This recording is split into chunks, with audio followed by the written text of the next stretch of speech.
Good evening, my name is Fluffy and we're having a closer look at the livestock tab of the Colony Manager mod. So I've got it opened here, Manager Livestock, and then this tab is a little bit different than the others. On the left you'll have a list of all of the animal types that are ever available on the map. So anything that can occur naturally on the map and anything that is actually on the map. So if you've brought any exotic animals or stuff like that, they will also appear on there. And it also has a listing of how many of them are in the wild. This is a very devastated map at the moment. We've got one mega scarab in the wild. So let's have a look at mega scarabs. If you select one of them, you can you have a couple of options. So on the right you'll get an overview of what is there and what is in the wild. So we've got no tame ones, and there's one mega scarab in the wild. It's a female, adult. You get some more info about it.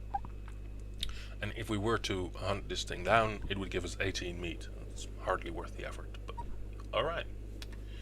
On the left we've got the options that we can set our manager to do. So we got the target counts split out by gender and age. So juvenile includes babies, and adults is just the stuff that can reproduce, what you ultimately want, and that produces the most meat generally, and that you can milk and shear. So this is where you're going for.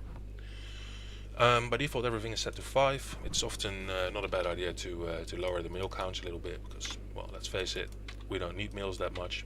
Females are generally more useful.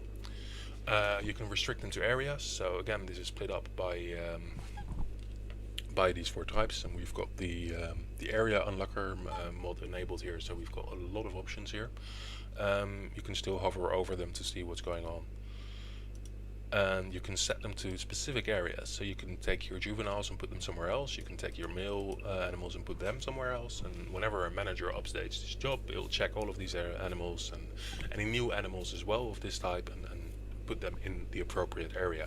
So this helps a lot if you're running, say, a chicken farm or something. And yeah, it just allows you to quickly set their allowed areas. And if you want to breed some more, you put them together. And if you want to stop breeding, you take them apart.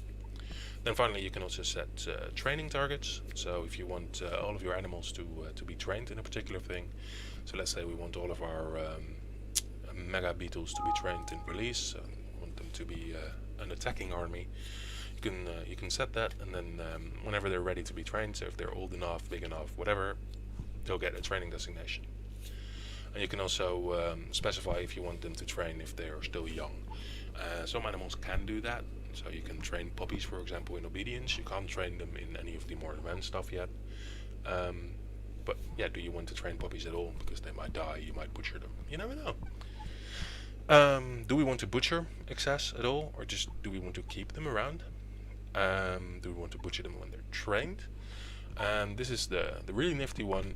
Do we want to auto-designate animals to be tamed? So if they're on the map, and we still need some more of them, we can click this.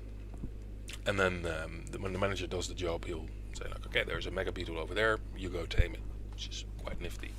And then again, as usual, you can sort that down by the areas they're in. So this lists all of the possible areas, I believe. So animal areas and normal areas.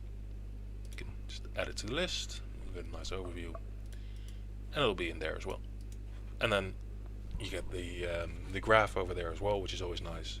It's got 4 colored lines this time. And once you've got a couple of animals and your colony is running a little bit, you can get a nice visual overview of how it's going.